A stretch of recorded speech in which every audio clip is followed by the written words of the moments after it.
Hello and welcome to Spirit Pig. Inspired by the mission 7 billion fulfilled people, I track down the greatest thought leaders on the planet and interview them about happiness and fulfillment. Today I'm speaking with Carl Honoré.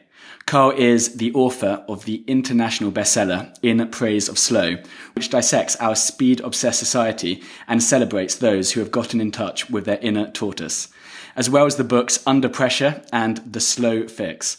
Carl's TED Talk has been viewed 2.5 million times, and he's been described as the unofficial godfather of a growing cultural shift towards slowing down. Carl, thanks so much for being here. Thanks. Good to be with you. I heard quite a funny story about a friend of yours who works in a bank in Vancouver and the tradition they had there about whoever went home first. Can you maybe just share that? Sure. Yeah, that's such a perfect encapsulation of the absurdity of our FaceTime, long hours, faster is better culture. As a friend of mine was working on the fourth floor of an investment bank in Vancouver. So he's in the engine room, lots of very intelligent, highly motivated, high-charged bankers. And they had a ritual, which was that whoever went home first at the end of the day, it didn't matter if you'd got everything done. It didn't matter if you'd broken all your trading records. If you went home first, you came back the next day and found a stuffed dog on your desk.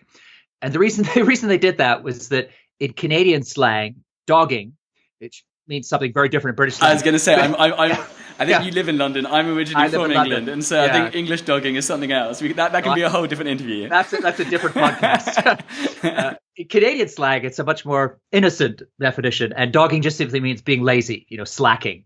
So you had this, as a result of this ritual, it created this bizarre scenario where every evening, as the sun disappeared behind the snow-capped peaks and rollerbladers came out at Kitsilano Beach, Vancouver, the perfect city to slow down in after work, you had all of these highly competitive bankers sitting locked in a kind of Mexican standoff, looking at each other, seeing who would go first. And, my friend said sometimes he'd stay there for 2 hours, right? Because he didn't want the dog on his desk the next day.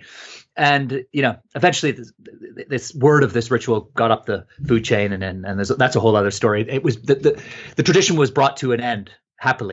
But the very fact that it exists, I think, underscores just how silly we can be about the way we use time and the way we think about rest, repose, changing gears, all that stuff, and how even the most intelligent driven people, maybe even especially the most intelligent driven people, can get stuck in roadrunner mode.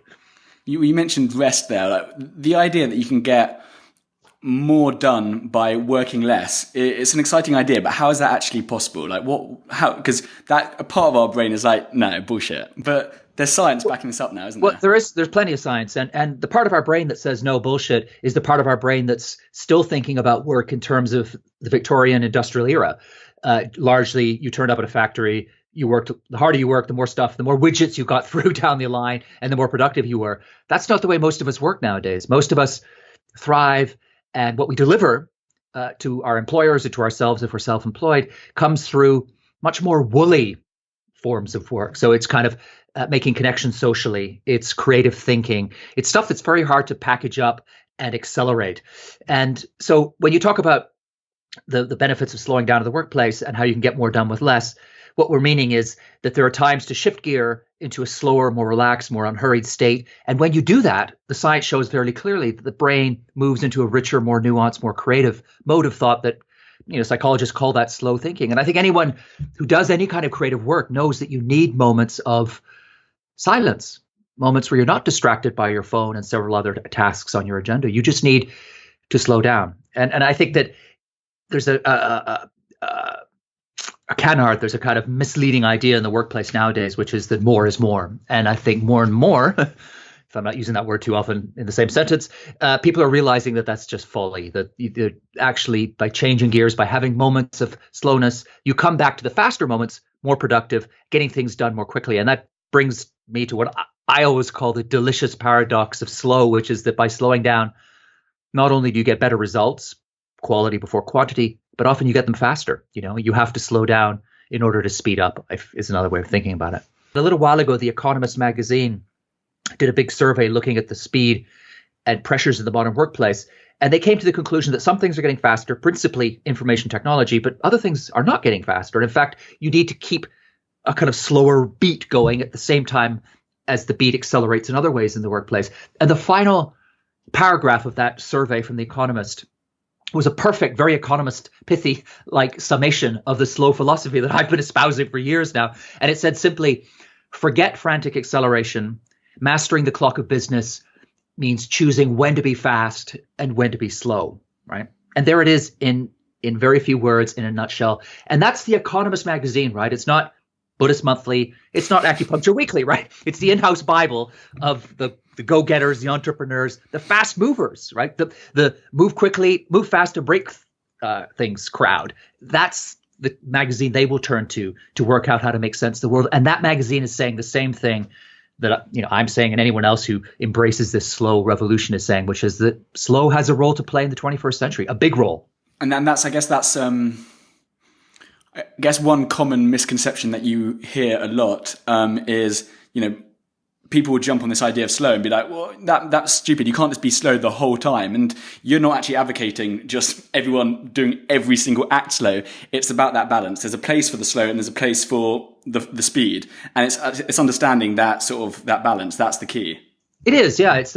I heaven forbid, I can't think of anything worse than a world where everything is slow. I'm a naturally fast person myself. I live in London. I play ice hockey. I like speed, but yeah, it's about that change of gears. The balance is one way to talk about it, but in some ways, you've got to have moments where you're going very fast and very slow. And I don't know if it's about the moving back and forth across it. I think of it more as a kind of musical metaphor, in a sense, that what musicians call the tempo giusto, the idea that each moment or piece of music has a natural rhythm and tempo for it. And I think we're the same as human beings, and each moment has its own natural tempo. And if we find the right tempo for that moment, this moment here for you might be this speed, for someone else it's that speed, then things start to unlock and flourish. And I think the real magic lies in the dance that goes on between fast and slow and all those different speeds, rhythms, tempos, and cadences in between. Yeah, like you said, like ice hockey, some things can be really fast, but some things, however much you'd like to accelerate them, love, friendship, you can't just get trust, click your fingers and be like, trust me. Exactly. That takes years of actually being a good friend, being a great listener. So how can we work out that dance? I think it's case by case, simply because there is no universal formula. I mean, each person will be different, but the principle holds true across the board, which is that certain things require more slowness than others. And you put your finger on one, which is central to the human experience, which is social relationships. We are social animals. We thrive on that. We needed it. It makes us well. It makes us whole. It gives us meaning and purpose to have strong relationships. And yet, what have we done with relationships? We've accelerated them too. So people have 921 friends on Facebook, but maybe they don't have a person they can turn to in a real dark crisis. Or the gadgets are connecting us and allowing us to communicate faster than ever before.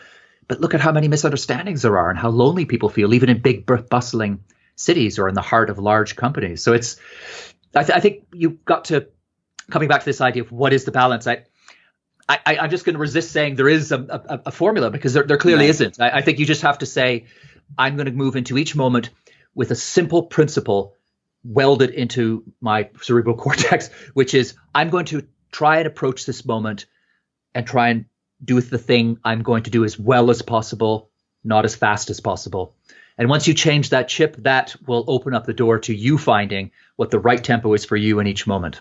So you've been studying this, I think, is it 15 years, 17 years? Around It's getting on for about 14, 15 years. Yeah. So how have you noticed, if at all, a cultural shift from when you first started, championing these ideas to now? Have you noticed a massive, monumental shift in just the collective consciousness towards this idea? Or how have you seen that over the last decade and a half? Definitely. If I go back to the beginning, 15 years ago, 13 years ago, 12, 13, when my first book came out, even at the start, even though it hit hard and landed and there was lots of attention, I still felt at the beginning that a little bit like a lone voice in the wilderness. I don't feel like that anymore. The questions people used to ask me were, what is this slow thing? Can we do it? Does it even exist? Now the questions I ask are, what's happening now in the slow movement? Or rather than questions, people coming to me and saying, look what I'm doing by using this slow lens in my company, in my community, in my school, my classroom, my family, right? So I've seen a tectonic, seismic shift. And, I just think it's much more permissible to embrace your inner tortoise than it was, 10 odd years ago. Just one example is if you look at, say, the workplace, no self-respecting company now lacks some kind of wellness program, does it? I mean, that's just a given. And big part of all that wellness stuff is slowing down. It's looking after yourself. It's taking time. It's eating well. It's having strong relationships. Or the way the mindfulness revolution is roaring through the corporate sector. I mean, that is a perfect example of people saying, you know what, we need to slow down. I mean, mindfulness, meditation is the ultimate form of slow. You can't be any slower unless you're asleep, right? And I'm not so sure if that would have gone down. It clearly didn't go down that well 10 years ago. Whereas now, every single company will be thinking of or will already have some kind of mindfulness program offering for its staff. So I think that shows that people are less afraid of slow, that the taboo that is so welded and hardwired into our culture against the very idea of putting the brakes on, that taboo is weakening, it's dwindling, it's unraveling, and it's not gone yet. The hallmark, the keynote of modern culture remains speedaholism and acceleration and a placing on the pedestal of the idea that more is more and faster is better. But that idea is now very much coming under review. And I feel immensely optimistic now compared to what I felt like 10 years ago. Let me tell you based on what I see and hear. You talk about taking a personal audit. What do you mean by that? Well, I mean, two things. One, in a broader sense, just pushing pause in your own life and taking time to think about who you are, what's really important to you, and what kind of life you want to be living. Because I think what often happens is when we get stuck in fast forward, we lose sight of ourselves. We lose our own identity. We lose memory as well. Nothing sticks. We're moving so fast. Everything's a blur. And you lose a sense of what kind of path you should be on. And I think slowing down is always the first step to working out what that right path is for you. I also use the phrase personal audit in a different context, which is just a simple, or I call it the speed audit, which is just a simple technique or hack people can use during the day to slow down. And it goes like this, where just at random moments, without timing it or having a reminder on your iPhone, just every once in a while, stop yourself and say, am I moving through this moment at the right speed? And if you are, that's fine. Carry on. Continue. Or if you're not, which you very often won't be because you'll have been infected by your own hurry or the impatience of other people and you're going too fast, then just take 3 or 4 breaths, slow yourself down physiologically and go back to doing the same thing with that kind of slow mindset or state of mind. And that sounds small, it sounds silly, it sounds like it might not have any effect, but the opposite is true, that often small changes like that can make a big difference. We love the idea of these like Eureka moments, these like aha moments. So, you're kind of sitting in the bathtub or whatever, but how can we actually create more of these? You believe these can be, well, at least we can create the environment for them to be more conducive. And how so? Because I think it was quite aptly put that you don't have those Eureka moments when you're suddenly like going through like quickly through your inbox or rushing around, with like, doing shopping or whatever. It's like, it's when you have that time just to sit back and reflect, isn't it? It is, yeah. And that comes back to that idea of slow thinking, that the brain, when you're in those multitasking, frenetic, fast, dash to the finish line moments that occupy so much of our daily grind, the brain just is not in a place or a mode where it can get into that deeper, richer, more creative mode of thought. So you just end up skimming the surface. You don't have those breakthrough flashes of genius, those eureka moments of blue sky thinking. What you have are little squirts of triviality. So you think, where are my keys? I'm late for my 11 a.m. You're not asking the bigger questions or have the time to confront them or unpack them or parse them or make sense of them. So how do you do it? I mean, I think a lot of it comes down to reshaping how your day looks, finding not only moments, but physical spaces where you can get away from the distraction, the noise, the contamination of other people's hurry and impatience, and just be in those moments. So it can be something as simple as getting up from your desk at work and going out of the building and walking around the block, without your phone for 5-10 minutes. Or if there's a quiet room at work, going in there. Or it used to be, until quite recently, I think, in the corporate world, the one place people would find that refuge and tap into that deeper, slow, creative thing. It used to be the toilet, right? You'd go to the toilet. Now people go to the toilet with their phone, right? So even that moment's been taken away from us. So if you want to carry on doing it in the toilet, don't take your smartphone in with you. But I think most of us can find and carve out those little sacred moments. I mean, I'm going to use that word because I think they are. They are what make us whole. They're what make us human. They're what tap us into something much deeper than our to-do list. And the levers are there for all of us to pull. I heard about this a while ago, but it was great to hear you sort of just reiterate it like in a really great way about just the myth of multitasking. We idolize or like put on a pedestal this idea of, look, I can do lots of things at once, but it's like multitasking actually physically isn't possible. How so? Well, it's one of the great toxic myths of the early 21st century, this idea that somehow multitasking is the way forward. And as you say, you even see it in job ads, right? You know, we want a multitasker. But yet the facts are there right in front of our eyes. I mean, all the science shows that the human brain cannot multitask. We cannot think meaningfully about two complicated things at the same time. It just, you can't do it. So when you think you're multitasking, what you're actually doing is just juggling, or you're toggling back and forth between activity one, which gets, 5 seconds of your attention. Then you pull out, you move over to activity two. That gets 6 seconds, 10 seconds here for activity three. Then you're back. And that turns out to be just as cognitively wasteful and inefficient as it sounds. It turns out, and again, this is shown by the studies and research people are doing, and people even doing in Silicon Valley, right, where they're the great avatars of multitasking reside. The studies show that comparing a multitasker who's juggling all those things at once versus a monotasker, one person who focuses, slows down, does everything at the right speed and one thing at a time, the multitaskers on average will take up to 2 times as long and make double the number of mistakes. So there's another example of how faster slow can be, or that slow can be more efficient or more quick, right? Because you don't make as many mistakes, you get the stuff done. Because all that waste that goes on in the changing, the losing, getting your brain into this task, then needing to recalibrate it to move to something else, it just doesn't work. And yet, of course, as you say, the culture is constantly bombarding us with this idea that the multitaskers will inherit the earth. They won't. They won't. And one thing, I mean, like you used the example of, it's simply just not as efficient. But one thing, I guess I really kind of embraced this idea of like one thing at a time, maybe like 3 years ago.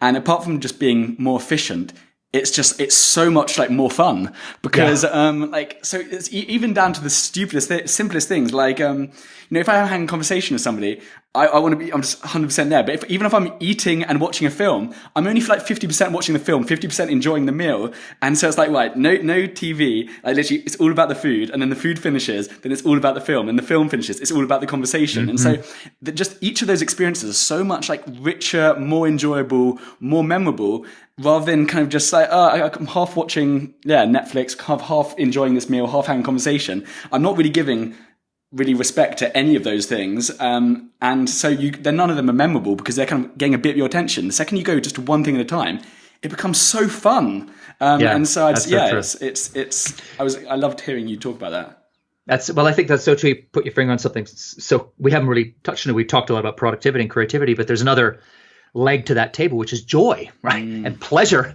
and the things you've just rattled off there. I mean, so much of the pleasure of daily life goes out the window when you're doing 2 or 3 things at once because you're split, right? You're just spread too thinly. And it's when we focus down and do one thing at a time. Like Mae West said famously, anything worth doing is worth doing slowly. And again, in a way, she's talking about the same thing. She's saying, here's a thing that's going to give you pleasure. Give it your full attention. Give it the time it deserves. Disappear right into it instead of trying to have one eye here, one eye there, and who knows, maybe your third eye over there. Actually do one thing at a time. And I think maybe that explains why there's so much anxiety and unhappiness and depression nowadays. Perhaps it's a hard line to draw in a hard pencil, but the fact that we've got or are surrounded nowadays by unimaginable material wealth, all this stuff, all this entertainment and diversion, and yet somehow it just feels like it's not really doing it for many of us, right? It just feels very empty. It doesn't feel that fulfilling. And maybe that's because partly we're just trying to do too much. We're trying to cram. We're like the person standing in front of a smorgasbord or a buffet table, right? And loading up our plate with 7, 8, 9 different bits of food. And how much fun is that ever, right? The thing, anyone who spends a lot of time at buffets eventually learns the slow trick, which is you go up and you get one thing at a time. You really you enjoy that. Then you go back. There's nothing worse than the whole kind of the fast approach, which is the heavily laden plate with things bleeding into each other on the. I mean, save us all from the overloaded buffet plate. When you talk about slow listening, is that building on that idea of just total presence, like just being totally there? It is, yeah. And of course, listening is a good example of where we go wrong with the speed culture, because listening is one of those things you can never speed up, right? You can't listen to someone faster, no matter how much of a rush you're in. People are not podcasts. They don't come with a little dial you can turn up to 1.5 speed. Although maybe sometimes one might wish that they were, but they aren't, right? So we have to live with the world that we live in. And I think what happens is very often when it's our turn to listen in a conversation nowadays, we're so distracted, we're so solipsistic, we're so disconnected from the other person that we're not really listening. We're not there. We're not present. We're not engaged. What we're doing is we're thinking about what we want to say next, waiting for the moment we can jump in. We're reloading rather than actually listening. And a huge part of this whole slowing down puzzle has to do with human connection, and listening is the vehicle into that. You cannot. It's harder to connect without verbal exchange, and verbal exchange is meaningless and scratches only the surface if people aren't listening. So a big benefit of slowing down, and one of the ways towards slowing everything down in your life, is just trying to relearn the lost art of listening. Taking time to really to focus on. And at first, it takes effort, right? Because I think we've lost the habit, the knack. To get it back, there's a transitional period where it can be a bit uncomfortable. It can be a bit of an effort to do. You've got to think, okay, I need to focus on what this person's doing. Put away the thoughts of what I want to say next. Listen, maybe repeat back to that person in your own words something they've said. Let them know that they're actually, what they're saying is landing, it's moving through you and coming out in your own little tricks like that to start getting back to listening. And then pretty soon you'll find, I certainly find myself, that it ceases to feel like a chore and becomes joy again, coming back to that idea of the happiness and joy we were talking about, that really conversations are just, it's just a wonderful thing having a conversation. I was on a bus in London the other day, and I don't wear a watch anymore. It's part of my try to reclaim control over time thing that started many years ago and never left. And I didn't have my phone with me, and I needed to know what time it was because the bus was running late. So I asked somebody this woman sitting across from me, and she told me what the time was. And then, of course, she asked, why don't you know? And then we went on from there. And we ended up having this long conversation. And it was just, we both kind of, instead of looking forward, we both kind of turned towards you. It was just and we talked about some paintings that we'd both seen in one of the galleries in London. And it was just and then we got off the bus, and I haven't seen her since, and probably won't. But it was just one of those little moments that illuminate the human experience, right? That enrich it and make daily life, make what can otherwise be a boring grind, make it sing, right? And listening is the way into that, right? I'm sure you've come across loads of case studies or favorite stories or examples. What have been some of your favorite ones? I'll give you two examples that spring to mind. One circles back to listening, and it's that a lot of the research shows that when doctors, because often we go to the doctor and the doctor's distracted, busy, he or she's looking at the computer, you've got 2 minutes to get, it just moves way too fast. But they found pretty clearly that when doctors listen, when they look at a patient in the eye, they properly listen, that the patient relaxes. And when a patient relaxes, then the kind of natural healing mechanisms kick in. And very often the patient gets better faster, right? Which again brings us back to that, what I described earlier as the delicious paradox of slow, that by the doctor slowing down at the beginning, you get a better result and a faster result later on. And so that to me is the studies are very clear on that. And that's something that every healthcare system in the world should be looking at hard. Another example I came across recently, which tickled me, was an entrepreneur. And I met him on a plane, and we were talking about how the whole problem of defending your vacation from all the intrusions, the electronic intrusions that come from the workplace, friends too, social media, but mainly the workplace, especially in the United States, where people tend to take shorter vacations, and they're always checking, or they're getting email from the office, and they almost never really get away fully. And this high-flying entrepreneur, very busy, very successul, said to me he hadn't had a vacation in years without checking his email several times a day and being distracted. Then he realized at one point that most of the emails could wait, and so he decided to draw a line in the sand. And the way he did it was, he went on a vacation for 3 or 4 days, and before going, he put out an automatic reply on his email, set it up, and it said, "Thank you for your email. I'm away on 3 days to recharge my batteries. I'm not looking at email for the reason that to make myself a better version. I will be able to work better. I'll serve you better when I return. And so please wait till I get back. But if this is an irresistibly urgent request that you have, please resend your email to the following email address. And then he wrote, ruinmyvacation@gmail.com. And I thought that's just inspired. And I said, well, that's obviously very amusing. And it probably, what happened? How did it play out? And he said, well, nobody ever wrote to me. And I've carried on doing it. No one's ever written to me on vacation, and I've never missed a job. I've never fallen off on a deadline. Nothing. The world has never ended while I've been away. And actually, I've heard that some of the people I know at content, in my network, started doing something similar. So, I think the fact that he's using humor is also worth remembering, because again, coming back to this taboo of slowness, people often think of slow as being boring and torpid and unfun and lacking in pleasure and just dull, right? Whereas in fact, I think the opposite is true, that by slowing down, living fully, enjoying things to the maximum, you're on fire, you're alive, and you see the funny side of things as well. The one before that, when you mentioned about the doctor example, it made me think of, I think it was in an interview. Oprah Winfrey was talking about, so she's obviously interviewed thousands upon thousands upon thousands of people in her career. At the end of every interview, 95% of the people say some version of was that okay? How was it? How did I do? And she kind of realized how it doesn't matter who you are, doesn't matter if you're super rich, famous or whatever, everyone kind of wants that sort of to be seen, to feel heard, to feel like, yes, you're enough. And when you're talking about the doctor, if the doctor was truly looking at the patient and he was just totally there, and it was it was no one else in the world but that person, it made me think back to yes, I see you, I'm caring, I'm thinking about you. And it's just an interesting, I guess, bit of human nature, how we all just, the simple act of just being seen and giving somebody your attention, actually properly seeing somebody, is one of the greatest gifts that you can give anyone.